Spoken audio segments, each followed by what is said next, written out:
ఏరా, ఏం చేస్తున్నావు? ఈ సంవత్సరంలో నీకు దేవుడు ఏ వాగ్దానం ఇచ్చాడు? వాగ్దానం కోసం ప్రేయర్ చేస్తున్నావా?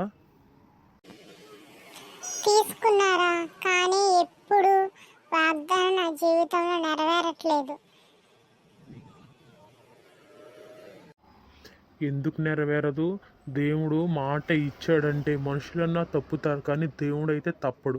మనం వాగ్దానం కోసం ప్రతిరోజు మనం ప్రేయర్ చేయాలి. అప్పుడే దేవుడు కార్యం చేస్తాడు. అవునా, నేను వాగ్దానం తీసుకొని ప్రేయర్ చేయను, కానీ ఆ వాగ్దానం పట్టుకొని చూస్తూ ఉంటాను.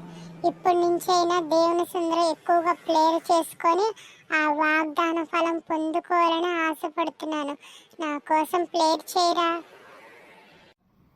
సరే, తప్పక చేస్తాను. మనమందరం దేశం కోసం, ప్రజలందరి కోసం, బలహీనంగా ఉన్నవారి కోసం కూడా ప్రేయర్ చేద్దాం. తప్పకుండా అందరి కోసం ప్రేయర్ చేయాలి. ఇదే మన దేవుడైన యెహోవా సెలవిచ్చిన మాట. యేసయ్యకు అనేకుల కోసం ప్రార్థన చేయటం అంటే చాలా ఇష్టం. మనమందరం కూడా అందరి కోసం ప్రేయర్ చేద్దాం. సరే, ఈ వీడియో కనుక లైక్ చేయండి, షేర్ చేయండి, సబ్స్క్రైబ్ చేయండి.